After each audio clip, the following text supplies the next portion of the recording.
Dalam teori epistemologi ini terdapat banyak perbezaan pendapat. Dan perbezaan ini telah melahirkan satu teori yang daripada ahli falsafah, iaitu teori coherence, teori correspondent dan teori pragmatik. Boleh tak Prof terangkan apa itu teori correspondent? Baik, jadi soalan yang dikemukakan kepada saya tadi oleh Nurfa ialah mengenai teori-teori kebenaran dan apakah yang dimaksudkan dengan teori-teori tersebut. Ya. Baik, yang pertama iaitu teori kebenaran correspondence ataupun istilah bahasa Malaysia yang saya gunakan ialah teori kebenaran kesepadanan. Di dalam teori correspondence atau kesepadanan ini, apa yang dimaksudkan ialah kebenaran sesuatu penyataan atau ayat itu adalah ditentukan oleh sama ada apa yang dinyatakan oleh ayat ataupun statement ataupun kenyataan itu adalah sepadan ataupun serupa dengan apa yang terdapat di luar sana, iaitu hakikat yang terdapat di dalam alam nyata itu. Sama ada hakikatnya ialah seperti mana yang digambarkan oleh penyataan itu. Ya. Contohnya, apabila saya membuat satu penyataan bahawa sekarang ini hujan sedang turun dengan lebatnya di luar bilik kuliah ini, ayat itu dianggap benar sekiranya hakikatnya ialah sekarang ini hujan sedang turun di luar bilik kuliah ini. Tetapi sekiranya ayat yang mengatakan bahawa sekarang ini hujan sedang turun di luar sana tidak bersamaan dengan hakikat yang terdapat, iaitu tidak ada hujan yang turun di luar sana, maka ayat yang mengatakan bahawa sekarang ini hujan sedang turun di luar sana dianggap palsu. Ya. Jadi di situ kebenaran bergantung kepada sama ada apa yang dinyatakan oleh ayat atau pernyataan itu adalah serupa ataupun bersamaan dengan hakikat yang terdapat di luar sana seperti yang digambarkan oleh ayat atau pernyataan itu. Ya, jadi itu yang dimaksudkan dengan teori kebenaran correspondence. Tetapi Prof, ada satu lagi lah teori yang Nurfa tak faham, iaitu teori coherence. Boleh tak Prof terangkan apa itu teori coherence? Baik, teori yang kedua iaitu teori coherence, ya, seperti yang Nurfa tanyakan tadi. Ya. Apakah yang dimaksud dengan teori coherence itu? Teori kebenaran coherence ini merujuk kepada kriteria yang digunakan untuk menentukan sama ada sesuatu pernyataan itu benar atau palsu. Ya. Berbeza daripada teori kebenaran correspondence, di mana kebenaran pernyataan itu ditentukan dengan membandingkan apa yang dinyatakan oleh ayat itu dengan apakah hakikat yang terdapat di luar sana yang digambarkan oleh pernyataan itu. Ya. Jika ada kesamaan, maka ayat itu dianggap benar. Tetapi di dalam teori coherence berbeza sedikit. Ya. Kerana apa? Kerana kebenaran satu pernyataan itu ditentukan bukan dengan membandingkan ayat atau pernyataan itu dengan hakikat yang terdapat di luar sana. Tetapi di sini apa yang dilakukan ialah untuk kita menghubungkaitkan dan mencari hubungan di antara satu ayat itu dengan ayat-ayat yang berkaitan dengannya dan melihat sama ada terdapat konsistensi ataupun sebaliknya percanggahan di antara ayat-ayat tersebut. Ya. Sekiranya pernyataan itu adalah konsisten ataupun selari ataupun tidak ada percanggahan dengan ayat-ayat yang lain yang diterima sebagai benar, maka pernyataan atau ayat itu boleh diterima sebagai benar. Di sini kebenaran itu ditentukan bukannya dengan membandingkan ayat itu dengan hakikat yang terdapat, tapi sebaliknya membandingkan ayat itu dengan ayat-ayat yang lain yang berkaitan dengannya dan diterima sebagai benar. Ya. Contohnya, pernyataan seperti John adalah pembunuh si mati. Ayat ini untuk menentukan sama ada ianya benar atau palsu, kriteria yang digunakan di sini ialah untuk membandingkan ataupun mengkaitkan ayat ini dengan ayat-ayat yang lain yang ada hubungan dengannya. Contohnya, ya, ayat seperti ataupun pernyataan seperti cap jari John terdapat pada senjata yang digunakan di dalam pembunuhan itu. Jadi ayat ini katalah sudah diterima sebagai benar kerana bukti ada menunjukkan bahawa cap jari John terdapat di dalam senjata yang digunakan. Jadi kita lihat di sini bahawa kenyataan seperti John adalah pembunuhnya dan kenyataan cap jarinya terdapat pada senjata yang digunakan, itu tidak ada percanggahan. Kerana apa? Kerana jika John lah yang melakukan pembunuhan itu, sudah tentulah cap jarinya terdapat pada senjata yang digunakan. Ya, jadi selaras ataupun konsisten dengan kenyataan tersebut. Satu lagi kenyataan yang berkenaan di sini, yang berkaitan, ialah kenyataan seperti John adalah orang yang terakhir dilihat keluar daripada tempat kejadian oleh saksi-saksi yang boleh dipercayai. Jadi jika benar bahawa John adalah orang yang terakhir yang dilihat keluar daripada premis tersebut, maka sudah tentulah kenyataan seperti itu adalah konsisten, tidak bercanggah dengan ayat yang mengatakan bahawa John adalah pembunuhnya. Ya. Jadi dengan itu, dengan adanya konsistensi di antara ayat-ayat tersebut, maka kenyataan bahawa John adalah pembunuh si mati boleh diterima sebagai benar. Jadi itulah yang dimaksudkan dengan teori kebenaran koherens. Dalam falsafah ini, ada satu lagi teori yang amat penting. Apa itu teori yang amat penting? Teori yang amat penting ialah teori yang bersifat pragmatik. Teori ini sangat menarik kerana dia boleh digunakan pakai untuk sains. Boleh tak Prof terangkan apa itu teori pragmatik? Baik, jadi yang ketiga ya, yang seperti Nurfa katakan tadi, iaitu teori kebenaran pragmatik. Ini teori yang terakhir di antara teori yang ketiga tadi. Ianya seperti yang Nurfa menyatakan tadi, biasanya terdapat di dalam sains, dan teori ini digunakan berkaitan dengan teori-teori sains, scientific theories ya. Walaupun mungkin boleh juga digunakan dalam konteks yang lain, tapi lebih kepada sains ya. Di dalam teori kebenaran pragmatik, apa yang penting di sini ialah sama ada sesuatu tindakan yang kita lakukan itu yang berasas kepada konsep-konsep yang digunakan, seperti konsep-konsep dalam ilmu sains misalnya, dapat menghasilkan sesuatu yang praktikal ataupun yang nyata dan mempunyai mungkin kegunaan dan sebagainya. Maksudnya itu tindakan membawa kepada tindakan yang berkesan.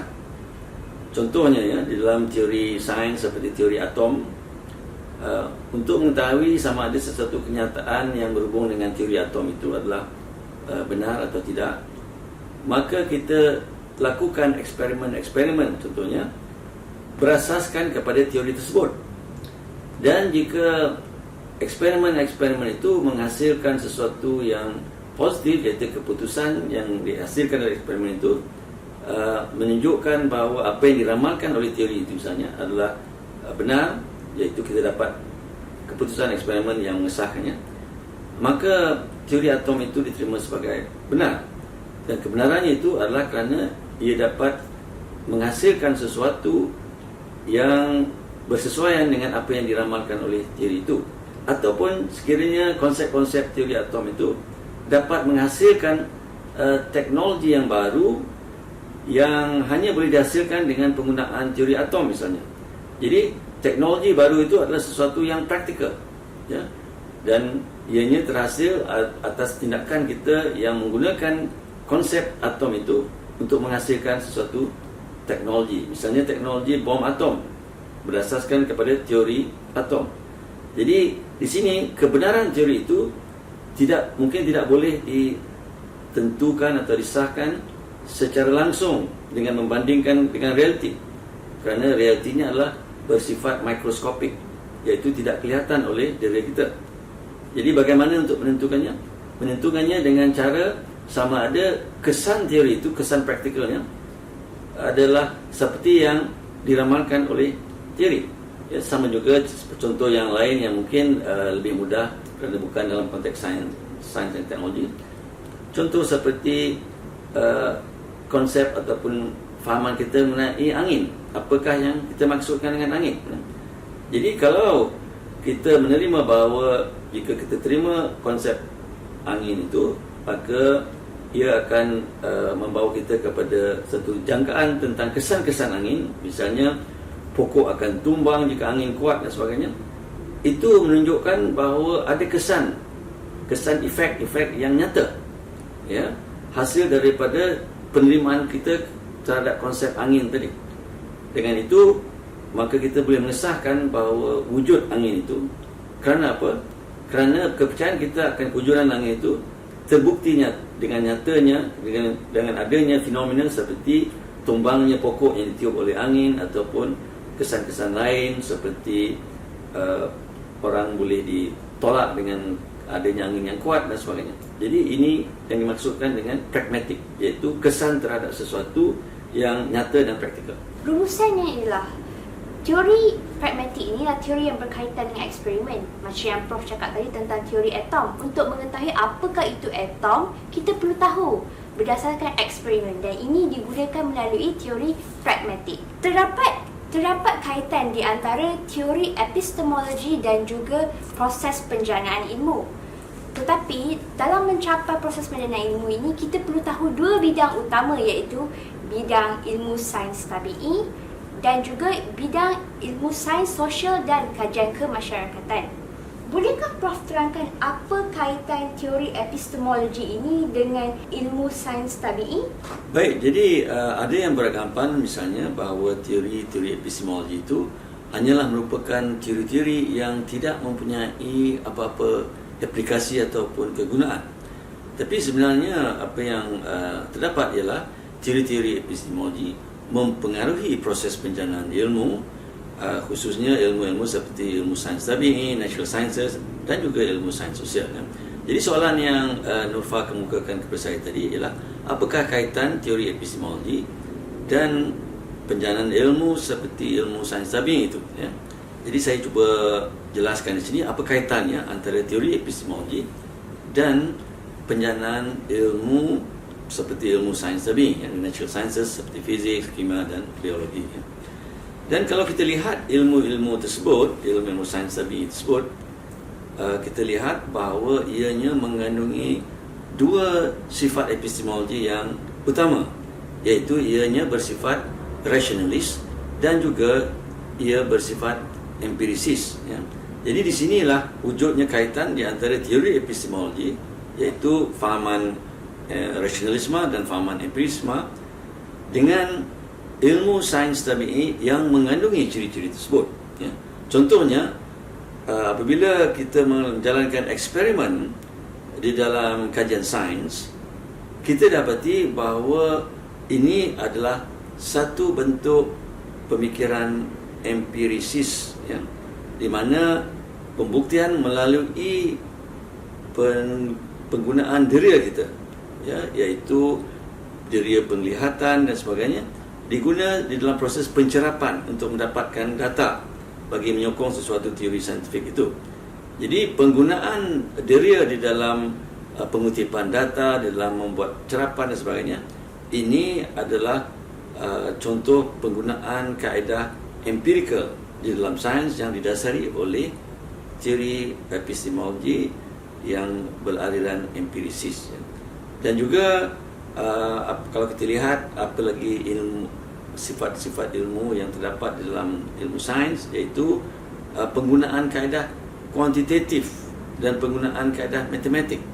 Dan kita lihat bahawa matematik itu adalah satu ilmu yang dihasilkan melalui pemikiran yang rasional, dan ini merupakan suatu yang bersifat rasionalis, iaitu pengaruh epistemologi rasionalisme di dalam menghasilkan ilmu sains yang menggunakan ilmu matematik itu, ya. Jadi ilmu matematik adalah contoh ilmu yang dihasilkan melalui penggunaan kaedah rasionalisme itu, iaitu dengan berfikir secara logical, secara rasional tanpa melibatkan penggunaan dera di dalam penghasilan ilmu matematik. Dan kita lihat juga di dalam sains banyak menggunakan ilmu matematik yang dikaitkan dengan pendekatan rasionalisme. Jadi itulah hubungannya. Pada abad ke-17, revolusi sains telah rancak diperkembangkan. Jadi bagaimanakah revolusi sains ini ada kaitannya dengan teori epistemologi dan bagaimana ia berkait rapat dengan teori empirisisme dan juga rasionalisme? Baik, di sini soalan yang ditanya oleh Nurfa tadi kepada saya ialah mengenai apakah kaitan di antara revolusi sains yang berlaku di abad ke-17 dan aliran-aliran utama di dalam teori epistemologi seperti rasionalisme dan empirisisme. Ya. Baik, jadi ini ada kaitan dengan sejarah sains. Dan walaupun topik itu ialah mengenai suatu fahaman fahaman falsafah dalam bentuk epistemologi, namun demikian ianya ada kaitan dengan satu fenomena sejarah yang berlaku di abad ke-17 yang diberi nama revolusi sains. Ya. Dan revolusi sains ini telah membawa kepada satu perubahan yang agak radikal dan penting di dalam perkembangan sains, di mana pengaruhnya hingga hari ini dapat dilihat dan terkesan. Ya. Dan kalau kita lihat ataupun bandingkan sains di abad ke-17 dengan sains sebelumnya, maka kita dapat melihat bahawa sebelum abad ke-17, sains itu tidak bersifat eksperimental, iaitu teori-teori di dalam sains tidak dibuktikan kebenarannya ataupun tidak mendapat pengesahan melalui kajian-kajian eksperimen. Jadi ini adalah satu perubahan yang baru apabila kaedah eksperimen itu diserapkan di dalam penjanaan ilmu sains di abad ke-17.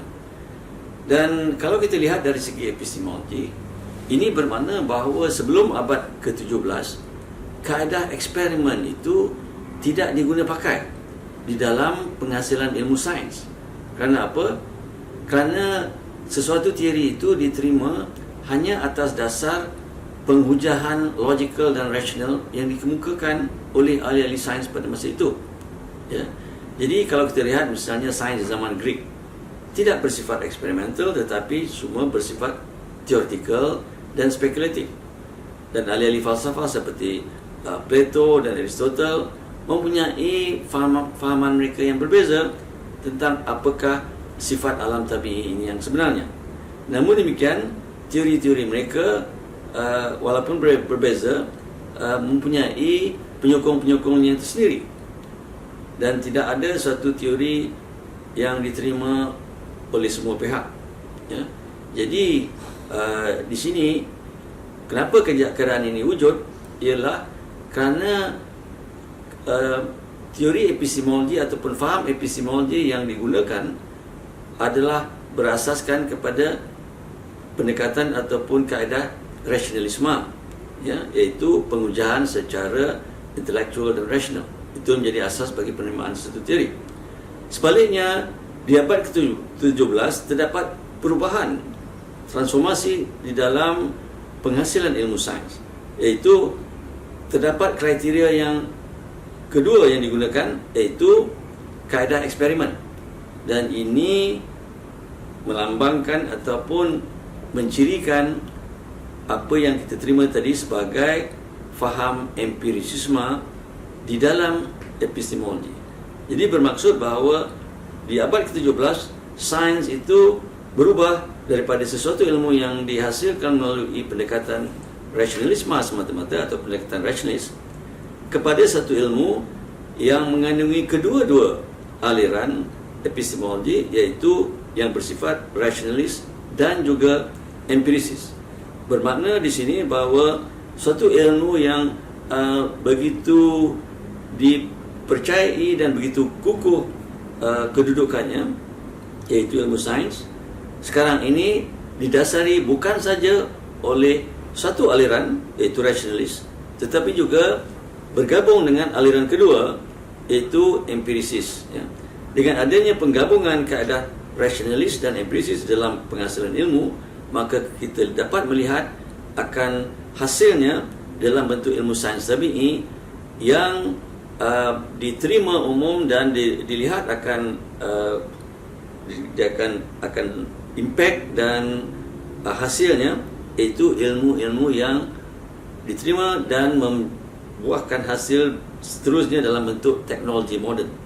Dengan itu, maka faham epistemologi yang merupakan sintesis di antara rasionalis dan empiris mendapat perhatian yang lebih di dalam sejarah epistemologi itu sendiri. Rumusannya ialah teori epistemologi ini banyak bidang yang telah diberikan oleh Prof. Jadi, Mufa harap ini memberi iktibar dan pengajaran kepada semua. Semoga kita semua faham apa itu teori epistemologi dan mengaplikasikan ilmu yang Prof beri tadi dalam kehidupan kita.